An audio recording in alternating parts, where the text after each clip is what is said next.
জয় শ্রীরাম, জয় হনুমান। বন্ধুরা, আমার YouTube channel Shri astro পয়েন্টে আপনাদের সকলকে স্বাগত জানাই। আমার রাশিলগ্নের যে সিরিজটি চলছে রেমিডির, সেই সিরিজে আজ আমরা আলোচনা করব কন্যা রাশি নিয়ে। কন্যা রাশি অথবা কন্যা লগ্নে যে সমস্ত জাতক জাতিকারা আছেন তাদের নিয়ে আলোচনা হবে আজ। কন্যা রাশি হলো বুধদেবের রাশি এবং অতি প্রিয় রাশি।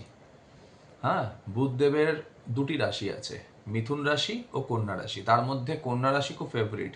যেমন হয়ে থাকে না, আজকের এটা ধরুন আপনার দুটো বাড়ি আছে, দুটো গাড়ি আছে, দুটো বাইক আছে, বা এনি অপশানস।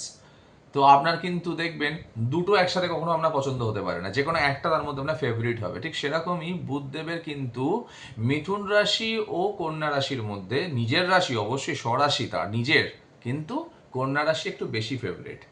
ঠিক আছে, তো আজ আমরা আলোচনা করবো এই কন্যা রাশি নিয়ে। তো আপনারা ভিডিওটি স্কিপ করবেন না, লাস্ট অবধি দেখবেন, যাতে রেমেডির প্রত্যেকটা জিনিস পুঙ্খানুপুঙ্খভাবে আপনারা ফলো করতে পারেন এবং অ্যাপ্লাই করে আপনারা সমস্ত সমস্যা থেকে আপনারা বেরিয়ে আসতে পারেন। কন্যা রাশি অথবা কন্যা লগ্নে যে সমস্ত জাতক জাতিকারা জন্মগ্রহণ করেছেন, তারা তাদের নিজের যে কোনো জটিল থেকে জটিল সমস্যা থেকে বেরিয়ে আসতে, যে কোনো মনোবাসনা পূর্ণ করতে, তারা আমার দেওয়া এই রেমেডিটি একবার অ্যাপ্লাই করবেন। তাহলেই বুঝবেন আপনারা কতটা উপকৃত হলেন।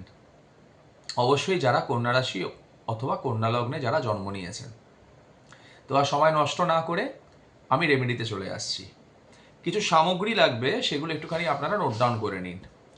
প্রথমে লাগবে একটি রুমাল সাইজের লাল রঙের কাপড়, 31টা পদ্ম বীজ লাগবে। এই পদ্ম বীজ কিন্তু দশকর্মার দোকানেও আপনি পেতে পারেন, অথবা আপনি অনলাইন থেকে অর্ডার দেওয়াতে পারেন। এবার অনলাইন থেকে যদি মালা পেয়ে যান, অথেন্টিক জেনুইন মালা যদি পান আপনি, তাহলে সেই মালা থেকে আপনি 31টা পদ্মবীজ আপনি বার করে নেবেন। ঠিক আছে, একটু অল্প মেটে সিঁদুর লাগবে, অল্প ঘি লাগবে, অল্প অভ্র লাগবে। অভ্র যেগুলো কাপড়ে ইউজ হয়, জেনারেলি আমরা এটা লেডিস গার্মেন্টস দিয়ে বেশি আমরা দেখি। হ্যাঁ, চিকচিক করে চারদিকটা, ঠিক আছে। তা ওই গার্মেন্টসে একটু মানে ওই অভ্র একটু লাগবে। আর দুটো স্টিলের বাটি। ঠিক আছে, শুক্রবার দিন আপনাদের কিন্তু এই ক্রিয়াটা করতে হবে। শুক্রবার দিন সকালবেলায় স্নানাদি ক্রিয়া কমপ্লিট করার পর ঠাকুরের আসনে যখন বসছেন, তখন নিজেকে গঙ্গা জল দিয়ে শুদ্ধ করে নেবেন এবং সামগ্রীগুলোতে গঙ্গা জল ছিটিয়ে শুদ্ধ করে নেবেন। তারপর স্টিলের যে দুটি বাটি আছে, একটি বাটিতে ওই অল্প মেটে সিঁদুর আর অল্প ঘি একটু মিক্স করে নেবেন। মিক্স হয়ে যাওয়ার পর 31টা যে পদ্ম বীজ আছে আপনার কাছে, প্রত্যেকটা পদ্ম বীজে আপনাকে ওই মিশ্রণের একটি করে টিপ অনামিকা আঙুল দিয়ে দিতে হবে, দিয়ে দিয়ে ওই বাটিতে রাখতে হবে, আরেকটা যে স্টিলের বাটি আছে ওইটাতে। ঠিক আছে, এখান থেকে আপনি 31টা পদ্ম বীজে নিজের অনামিকা আঙুল দিয়ে ঘি এবং মেটে সিঁদুরের মিশ্রণের একটা করে টিপ আপনি লাগাবেন এবং অপর বাটিতে আপনি রাখবেন। এইভাবে 31টা পদ্ম বীজে আপনি টিপ লাগিয়ে দেবেন। লাগানোর পর যে অভ্রটা আছে, ওই অভ্রটা একটু ছড়িয়ে দেবেন ওই পদ্ম বীজের ওপর। তারপর এই বাটিটা তুলে নিয়ে আপনি মা লক্ষ্মীর চরণের কাছে রাখবেন, অথবা আপনার যে ইষ্ট দেব দেবী যেই থাকুক না কেন, আপনি তার চরণের কাছে রাখবেন। রেখে ঘিয়ের প্রদীপ ও ধূপ জ্বালান।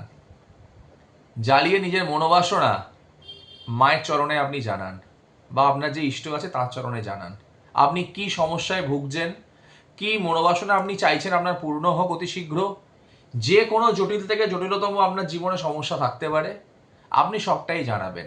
হ্যাঁ, অবশ্যই একটা জিনিস মাথায় রাখবেন, এটা কিন্তু ক্রিয়াটা আপনি করছেন আপনার নিজের হিতকার্থে।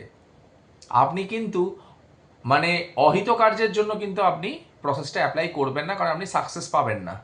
ঠিক আছে, তো আপনাকে ঘিয়ের প্রদীপ আর ধূপ জ্বালিয়ে মায়ের নিকট বা আপনার ইষ্টের নিকট যে বাটিটা রেখেছেন সেখানে দেখাবেন, দেখিয়ে নিজের মনোবাসনা জানাবেন, নিজের মনে যত দুঃখ কষ্ট আছে জানাবেন।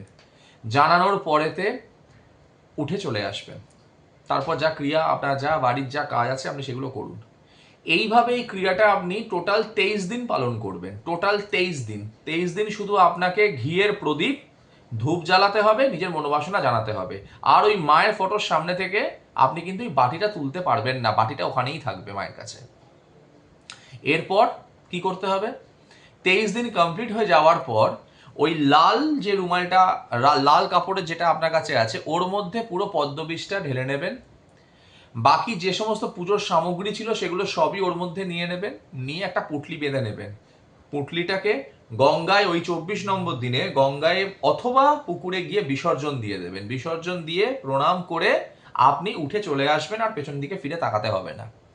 দেখুন এই ক্রিয়াটা করার পর কন্যা রাশি ও কন্যা লগ্নে জাতজাতিকারা কি হালে তারা সাকসেস পায়, কিভাবে তারা উন্নতি করতে পারে, কিভাবে তাদের মনে যত দুঃখ কষ্ট আছে তাদের দূর হয়। এবং এই ক্রিয়াটা মহিলারা যখন তাদের মেনস্ট্রুয়াল সাইকেল চলবে তখন কিন্তু তারা এই ক্রিয়াটা করতে পারবেন না। তাই ক্যালকুলেশনটা করে নেবেন, সেই ক্যালকুলেশন করে নিয়ে আপনাদের যে মেনস্ট্রুয়াল সাইকেলের যে ক্যালকুলেশনটা আছে সেটা করে নিয়ে কিন্তু আপনি শুক্রবার থেকেই কাজটা শুরু করবেন, যাতে আপনার কাজের মধ্যে বাধা না পড়ে। ঠিক আছে? তো এটা করে নেওয়ার পরেতে আপনি 3 মাস অথবা 6 মাস পর অথবা 1 বছর পর আবার কোনো নতুন যদি কোনো সমস্যা আপনার জীবনে দেখা দেয়, আপনি আবার এই পুনরায় এই ক্রিয়াটা আপনি করতে পারেন। এই ক্রিয়াটা শুধু এবং শুধুমাত্র কন্যা রাশি অথবা কন্যা লগ্নের জাতক জাতিকাদের জন্য। আশা করি এই ভিডিওটি থেকে অনেক তথ্য আপনারা পেলেন।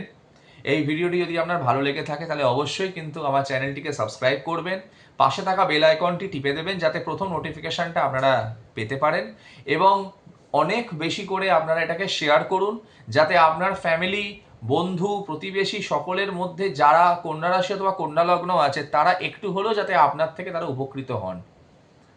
আজ এই পর্যন্তই।